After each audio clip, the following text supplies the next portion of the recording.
E muitas vezes, na nossa caminhada e na nossa jornada cristã, principalmente nos dias atuais, nós nos deparamos principalmente com uma sociedade que, infelizmente, tem estado cada vez mais doente, cada vez mais em crise.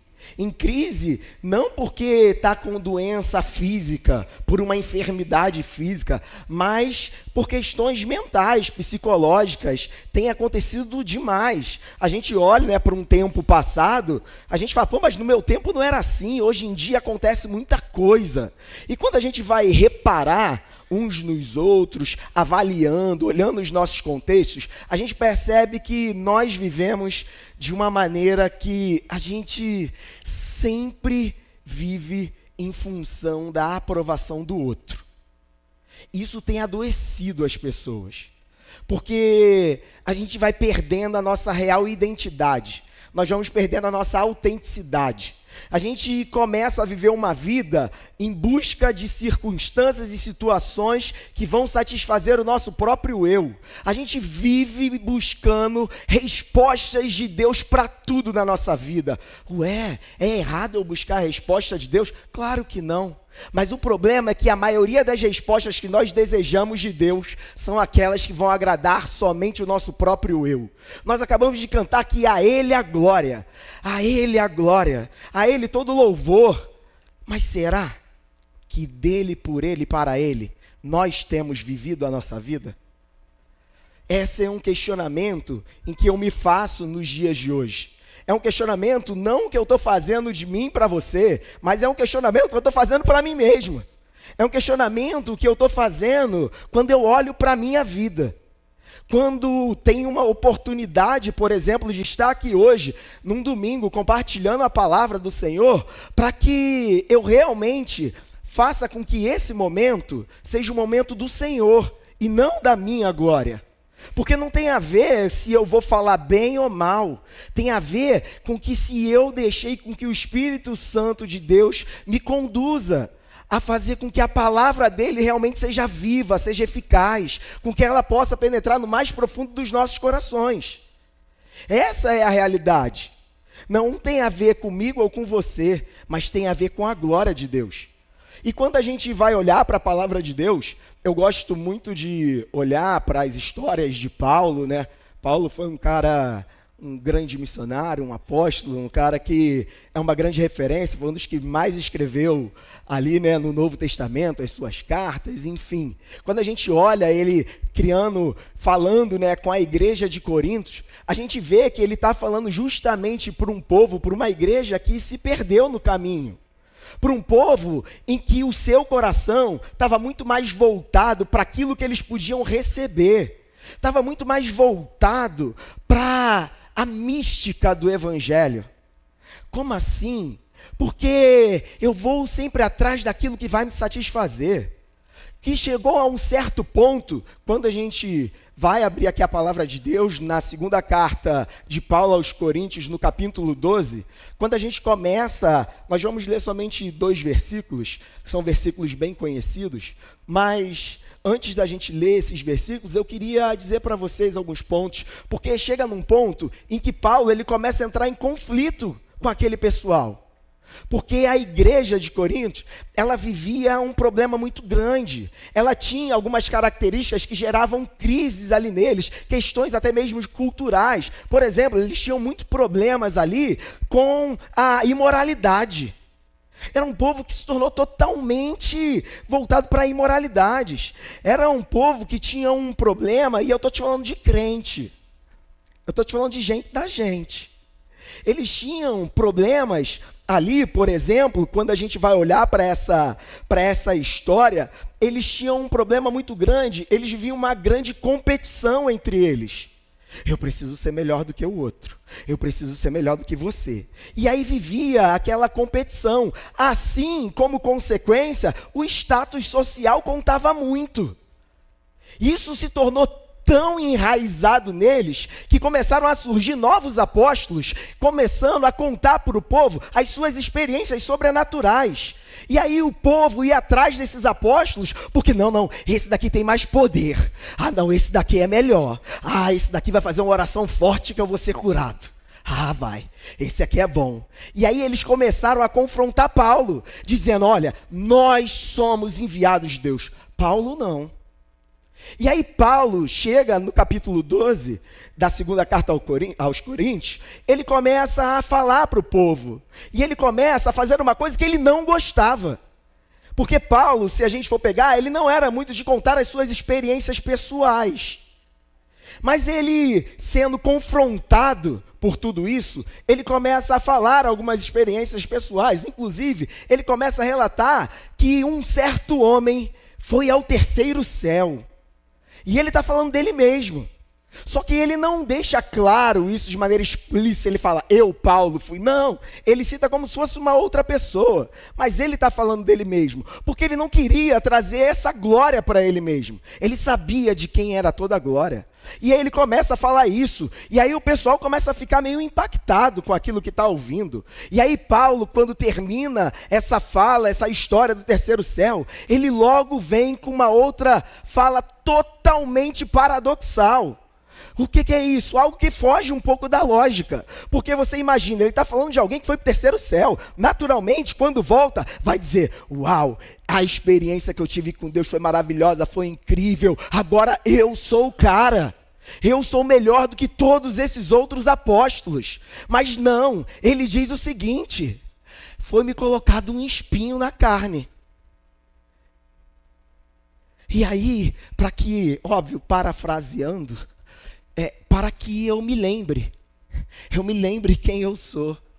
E aí foi-me colocado alguém para me esbofetear, um enviado de Satanás, para me esbofetear, para me colocar no meu lugar, para eu saber as minhas fraquezas, para eu saber que eu dependo totalmente do Senhor. E nessa noite, de uma maneira breve, eu quero tentar te encorajar para você reconhecer as suas imperfeições. Para que você, de fato, nessa noite, reconheça aquilo que não está bom, aquilo que não está legal. Que você reconheça verdadeiramente quem você é. Para que você não crie uma vida de aparências. Para que você não crie uma vida meramente religiosa. Para que você não fique satisfeito simplesmente de vir ao culto no domingo, todo domingo, no seu horário, não chegar atrasado, ser o último a sair da igreja. Para que você não se contente simplesmente em vir aqui e cumprir todas as suas escalas. Para que você não se contente simplesmente de estar cumprindo as tarefas simplesmente. Para que você consiga algo de Deus. E aí, eu quero ler com vocês os versículos 9 e 10 do capítulo 12 de Coríntios, da carta de Paulo aos Coríntios, que diz o seguinte: mas ele me disse, minha graça é suficiente para você, pois o meu poder se aperfeiçoa na fraqueza. Portanto, eu me gloriarei ainda mais alegremente em minhas fraquezas, para que o poder de Cristo repouse em mim. Por isso, por amor de Cristo, regozijo-me nas fraquezas, nos insultos, nas necessidades, nas perseguições, nas angústias, pois quando sou fraco é que sou forte. Esse é um texto, uma fala de Paulo bem conhecida no nosso meio, no meio cristão, né? Quando sou fraco, eu sou forte, a sua graça me basta. Mas o que eu acho interessante é que muitas vezes nós, dentro do nosso dia a dia, dentro da nosso contexto religioso, a gente às vezes distorce um pouco o contexto de tudo isso. Paulo, no início, né, desse capítulo, como eu falei, ele vem trazendo falas muito paradoxais. E aqui parece que é uma coisa que foge da lógica. Como alguém que está fraco pode se considerar forte? Como isso pode acontecer? Me diz isso no mundo de hoje. Como isso é possível? Como isso é possível alguém reconhecer as suas fraquezas enquanto nós vivemos num mundo onde todo mundo quer ser perfeito? Onde todo mundo busca a perfeição, porque o tempo inteiro nós nos sentimos avaliados pelos outros. E a gente tem uma necessidade de responder a essa avaliação. A gente fica refém muitas vezes do que os outros vão nos dizer. E isso é um grande dilema para a gente. Eu, por exemplo, eu gosto de uma fala que tem do John Piper, que ele diz o seguinte: nenhum pregador vive à altura do que prega. Nenhum pregador vive à altura do que prega. Se esse pregador consegue viver à altura do que ele prega, é porque o seu sermão é muito pobre. Porque muitas vezes num mundo em que nos exige a perfeição, nós somos levados diariamente a esconder as nossas fraquezas. Nós somos levados diariamente a esconder as nossas dificuldades pessoais. Nós somos levados a todo tempo a tentar fingir que nós não estamos vendo as nossas lutas. Por quê? Porque a aparência vale muito mais do que o que realmente nós somos, do que quem nós somos de verdade. E isso tem se tornado um grande problema. Sabe por quê? Porque muitas vezes isso vem revestido de coisas lícitas, de coisas que você vai olhar e não são pecado. Mas o problema é que é o lícito que, na sua maioria das vezes, não convém que a gente faça. Não convém. É errado você ajudar alguém? Não é errado. A Bíblia diz que a gente precisa ajudar o outro. A gente está aqui, uma das premissas do Evangelho é servir uns aos outros. Mas quando você está servindo o outro na expectativa de ser reconhecido, você está distorcendo a verdade do Evangelho. Você está fazendo o que é lícito, mas que não convém que você faça da forma como você está fazendo. E isso é reconhecer algumas fraquezas do nosso coração. Reconhecer que o nosso orgulho, muitas vezes, vai nos trair. Que o nosso ego vai nos corromper. E aí, uma das primeiras coisas que eu queria que a gente pensasse é isso. Não esconda as suas fraquezas. Não esconda. Quando a gente vê Paulo dizendo, eu me gloriarei ainda mais alegremente nas minhas fraquezas, é totalmente loucura quando a gente pensa isso, né? Mas é o conceito da gente pensar que é o privilégio que nós teremos de ver a manifestação nas nossas vidas do poder de Deus. É a gente perceber que o poder de Deus tem essa oportunidade no meio das nossas mazelas, no meio das nossas dificuldades, no meio das nossas crises, de se manifestar em nosso meio, nas nossas vidas. Por exemplo, uma das coisas que nos impede de reconhecer, como eu falei, é o nosso orgulho e o nosso ego. É muito difícil, porque a gente é levado a todo tempo a viver uma competitividade. A gente fica o tempo inteiro competindo com nós mesmos. Sabe, tem uma frase do C.S. Lewis que ele diz o seguinte: o orgulho não se satisfaz em ter uma coisa, mas ele só vai satisfazer se ele tiver aquela coisa mais do que o outro. Por exemplo, sabe quando a gente está naquela situação da vida que a gente quer alguma coisa? E aí tu vai lá, conquista aquilo, Deus te dá graça, você trabalha, luta, e aí você conquista aquilo que você tanto sonhava. Um bem, alguma coisa, o que quer que seja. Mas aí você olha para trás, quantas coisas que você já conquistou que eram o seu desejo e hoje estão jogadas de lado. Isso é o nosso ego, porque ele nunca vai ficar preenchido, ele nunca vai se satisfazer, ele sempre vai querer mais e mais e mais. Era esse contexto que a igreja vivia, cada vez querendo mais, porque nunca se satisfazia no Senhor. porque era sempre em busca de algo melhor, algo maior. E aí, com isso, iam vivendo uma realidade totalmente deturpada, e em nome de Deus. Quantas vezes eu e você vivemos isso na nossa realidade? Quantas vezes eu e você, a gente coloca de lado a vontade de Deus? Quantas vezes eu e você colocamos de lado os objetivos que são para uma questão coletiva, para olhar só para o nosso eu? O meu eu é o que importa. A minha vida é o que importa. O do outro, o problema é do outro. A gente até finge às vezes. Ah não, meu irmão, vou orar por você. Vou orar. E aí Deus está te chamando para ser a resposta da oração. E aí tu diz, vou orar. Por quê? Porque a gente está preocupado só com a gente mesmo. A gente está preocupado com nós mesmos. A gente não perdeu esse senso de olhar para os outros. Porque o nosso orgulho nos impede muitas vezes. E quando às vezes fazemos, a gente tem que ter esse cuidado de não cair nele. Paulo, ele está fazendo algo que é loucura. Ele está expondo algumas coisas que não se faria naquele momento, não se faria naquela época.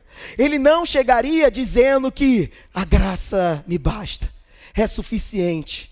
Onde em um contexto os apóstolos viviam brigando uns com os outros para dizer eu sou melhor, e trazendo glória, trazendo mérito. E Paulo, ele deixa o mérito todo de lado e traz a graça de Deus sobre a vida, deixando o seu orgulho de lado. Ele poderia dizer várias experiências pessoais, mas o que importava ali para aquele momento era revelar a palavra de Deus. Muitas vezes eu e você vivemos atrás de revelações para que venham para a nossa vida pessoal, atrás de pessoa aqui, ali, enfim, N coisas. Mas o que importa é a maior revelação, é a palavra do Senhor que já nos foi dada. Se eu e você mergulharmos nessa palavra, a gente vai perceber que nós servimos a um Deus que não vive somente do extraordinário, mas é um Deus que se manifesta todos os dias na nossa vida cotidiana, na vida simples, na vida ordinária, naquela vida comum. Mas quando a gente quebra o nosso orgulho, a gente consegue ver isso. Mas se o nosso orgulho, o nosso ego está inflado, ele nos impede de enxergar os benefícios que Deus tem nos dado. Ele nos impede de agradecer a Ele por essa graça que nos perdoou, que nos libertou. Por esse privilégio que Ele nos deu de poder ser chamados de filhos e filhas de Deus. Nós éramos órfãos. Agora somos filhos. Olha que privilégio. Que é coisa melhor do que isso? O que mais importa? Os bens que a gente vai adquirir aqui, onde as traças vão corroer? Ou aquilo que vai ser eterno? Em Mateus 23, desculpa, mas eu não vou lembrar o versículo exato agora, mas diz o seguinte: Jesus está falando ali para os fariseus, mestres da lei. Ele diz assim, presta atenção pessoal, fariseus, mestres da lei, vocês são hipócritas. Sabe por quê? Vocês pegam os copos e pratos e lavam somente o exterior. E o interior está cheio de ganância e orgulho. Vocês precisam limpar por dentro. Precisam mudar o que está dentro. Então, que a gente comece a pensar sobre isso. Que a verdadeira mudança, ela começa de dentro para fora.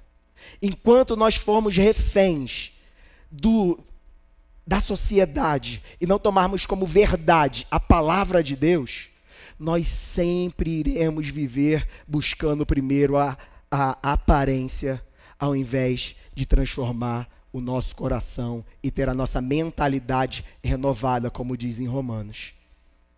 Uma segunda coisa que eu queria que a gente pensasse também, Paulo, no versículo 10, ele diz assim: por isso, por Cristo, alegro-me nas fraquezas, nos insultos, nas privações, nas perseguições, nas angústias.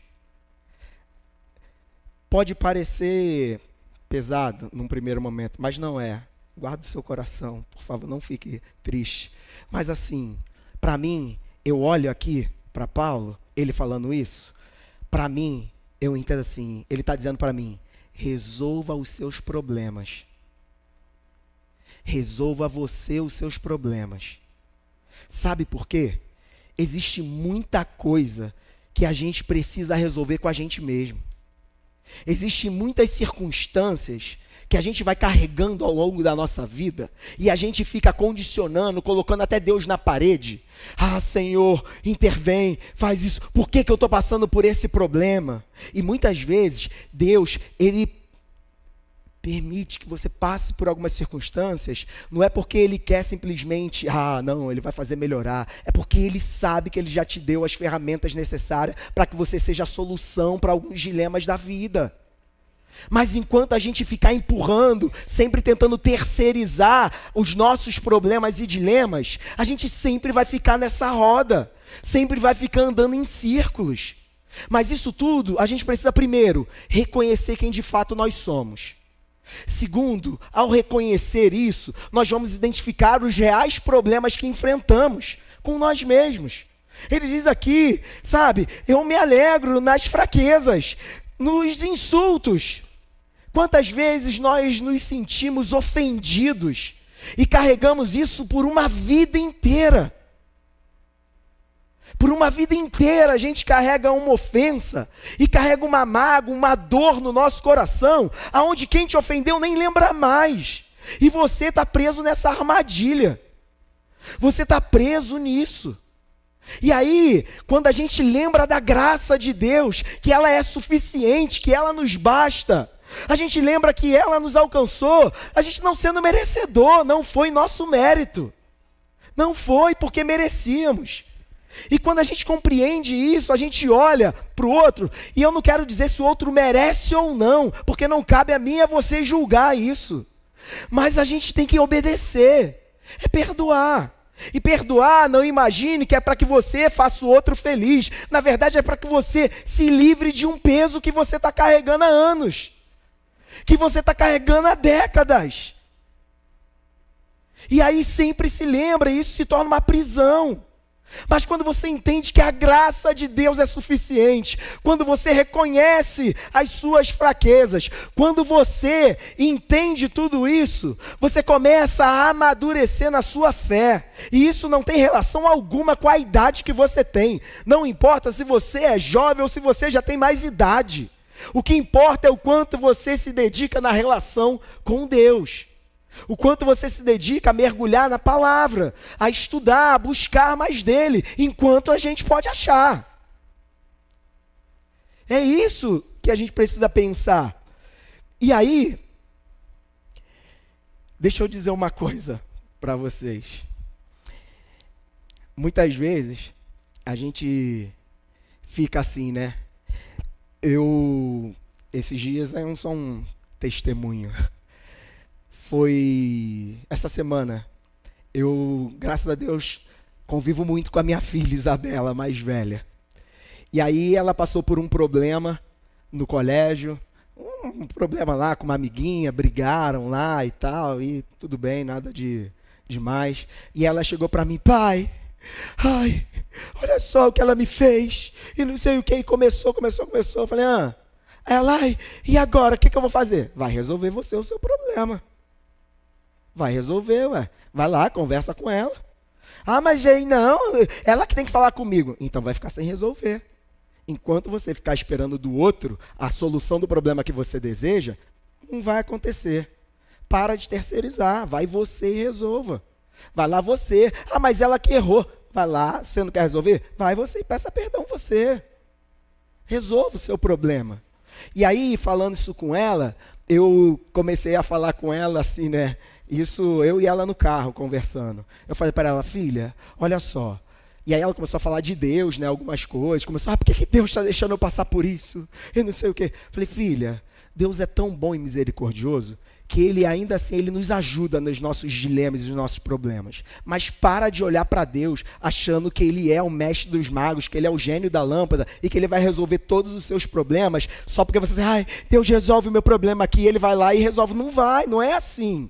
Até porque ele já te mostrou, já nos mostrou como tem que ser. Ele enviou Jesus. Jesus é a nossa maior referência para que a gente possa solucionar muitos problemas que cabem a nós. A gente resolver. Tem coisa que é totalmente possível, mas a gente trata como impossível. E é possível que a gente resolva. É possível que a gente assuma a nossa responsabilidade. E eu falei para ela, Deus não vem para ficar resolvendo os seus problemas, filha. Mas, na verdade, Ele te dá capacidade para participar. Ele é tão gracioso que Ele te dá a capacidade de participar e solucionar os problemas. Não porque você é boa, não porque você é inteligente, mas porque Deus é gracioso e te fez imagem e semelhança dEle. Você é uma menina especial e isso vai te fazer refletir não simplesmente a bondade de Deus, mas vai te fazer refletir o caráter dele. Não adianta, filha, você viver fazendo coisas boas. Você precisa ter o caráter transformado. E uma pessoa de caráter tem que ter essas atitudes. E aí eu fui falando isso com ela e tal, e aí foi uma conversa muito legal. Muito legal. Mas aí eu também identifiquei um outro problema ali que a gente tem com ela. E isso tudo me ajudou. Só para que vocês saibam, eu sempre quando compartilho uma palavra, algo, eu gosto muito de compartilhar aquilo que eu tenho vivido. E não necessariamente que eu vou falar só o que eu vivo, não é a ver com isso. Até porque o que importa é a palavra de Deus, não é o que eu vivo. Mas eu me identifico muito. Então, o Espírito Santo ministra muito ao meu coração, com alguns movimentos da vida cotidiana, do nosso dia a dia. E aí nisso, eu percebo que ela é muito perfeccionista, a Isabela. E eu falei para ela assim, eu até comentei com o Levi essa semana passada, falei, filha, o perfeccionismo esmaga a graça de Deus. Ai, como assim? Que heresia é essa que ele está falando? Não, calma. Eu não estou dizendo que buscar fazer as coisas com excelência, por exemplo, é um problema. Claro que não. Devemos fazer tudo com excelência, fazer o melhor que nós podemos. Mas o que eu quero te dizer com isso é que muitas vezes, na busca de sermos perfeitos, nós não reconhecemos a graça de Deus e não manifestamos ela. Porque nós exigimos do outro algo que nem a gente entrega. E aí, isso faz com que a gente viva numa realidade totalmente legalista. Numa realidade em que a gente fica ali como se estivesse no tempo da lei e a gente fica tentando ser juiz uns dos outros.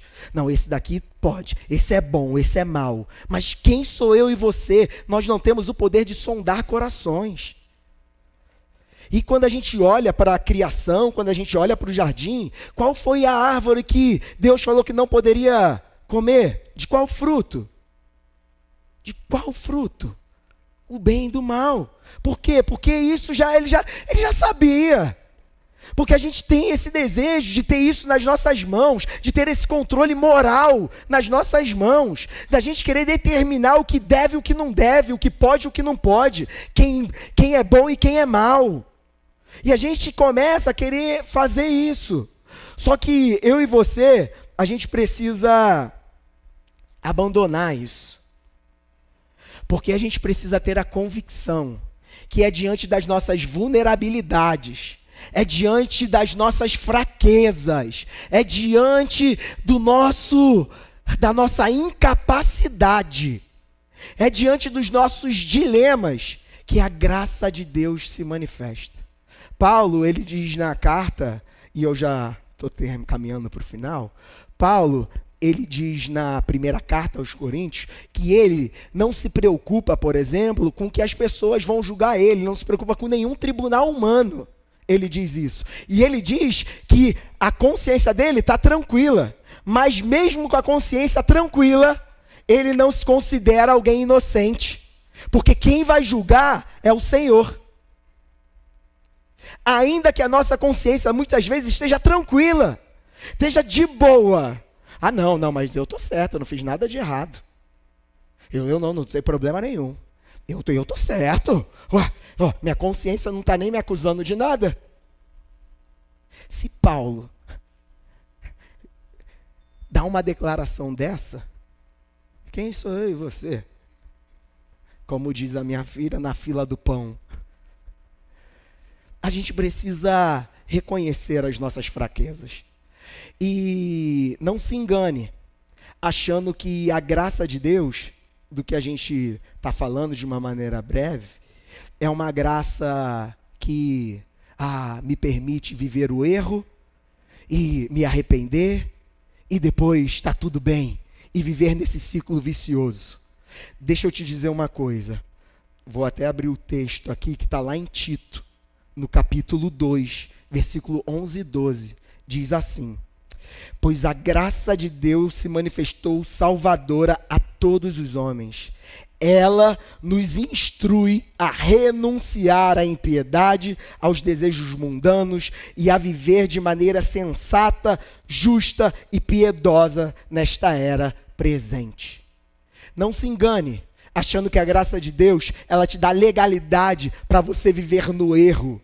Pelo contrário, a graça de Deus, ela também nos educa a viver de uma maneira santa, a viver de uma maneira saudável, mas sem abrir mão do favor imerecido do Senhor sobre as nossas vidas. Sem deixar de reconhecer que não somos merecedores. O reino de Deus não vem por meritocracia. Nós somos salvos pela graça de Deus e pela sua bondade. Então, para que a gente possa concluir, eu quero te dizer o seguinte, com esse texto: o poder de Deus se manifestará nas nossas fraquezas, porque é quando eu e você somos fracos, aí ele se faz forte, aí nós seremos fortes no Senhor. Deixa eu te dizer uma coisa, a cruz nos trouxe uma redenção. Por meio da cruz de Cristo, do seu sangue derramado, nós fomos perdoados de todos os nossos pecados. Por meio da cruz de Cristo, nós podemos ter acesso ao Pai. Por meio da cruz, eu e você somos livres. Então, por meio desse sacrifício de Jesus, que de uma maneira obediente, mesmo pedindo ao Pai, me livra, Senhor, porque esse era o momento em que ele estaria longe do Pai, carregando todos os pecados da humanidade em seus ombros, e ele não queria se ver longe do Pai, mas ele ainda assim se entregou em obediência, e ao terceiro dia ele ressuscitou. Nem a morte foi capaz de detê-lo. Sabe para quê? Para que eu e você pudéssemos viver hoje, não mais querendo ter um bom desempenho para alcançar a aprovação, para alcançar um veredito de Deus dizendo, esse merece. Não, mas é para que eu e você, a partir de agora, a gente tenha uma vida que o desempenho, ele vem não porque a gente quer alcançar algo, mas porque já fomos alcançados pela graça de Deus, e porque fomos amados por Ele, nós o amamos, porque Ele nos alcançou, nós fazemos o que fazemos em obediência a Ele, não porque somos bons, mas porque somos obedientes ao Pai, e Ele está buscando os verdadeiros adoradores, aqueles que vão adorar em espírito e em verdade. Que nós possamos, a partir de hoje, ter um olhar de compaixão e misericórdia uns para os outros. Que eu e você, a partir de hoje, como comunidade agora, de uma forma coletiva, não só de uma maneira individual, eu e você possamos olhar para a nossa igreja, para o nosso meio, e não mais procurar culpados para algo errado que possa estar acontecendo, algo que não está do seu agrado, mas que eu e você possamos ser parte da solução daquilo que Deus quer fazer.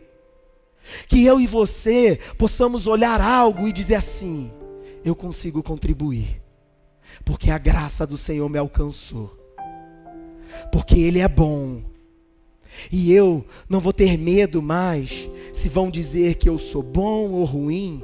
Eu não vou ficar refém da opinião dos outros, Mas a verdade que vai reinar sobre a minha vida hoje é aquilo que Ele diz ao meu respeito. É aquilo que o Senhor diz sobre mim, sobre você. É a verdade da sua palavra, é a revelação das Escrituras, é a revelação que vem por meio desse livro antigo, um best-seller, um dos livros mais vendidos do mundo. E eu ouso a dizer que, quem sabe, um também dos menos lidos do mundo. Porque infelizmente nos contentamos em ouvir somente parte da história. Mas quando eu e você conhecermos a história completa do nosso Senhor e Salvador, daquele que nos formou antes mesmo do ventre da nossa mãe, Ele já te conhecia. Ainda que possam dizer que você é fruto do acaso, é mentira. Ele já te conhecia e te planejou. E por conta dele, nós podemos viver uma vida de santidade, de amor, de rendição. Viver uma vida sem um jugo pesado, sem refém do nosso próprio orgulho e do nosso próprio eu. Eu queria te convidar para você ficar de pé e para que a gente pudesse cantar essa canção juntos e que você possa refletir naquilo que o Espírito Santo quer ministrar no seu coração.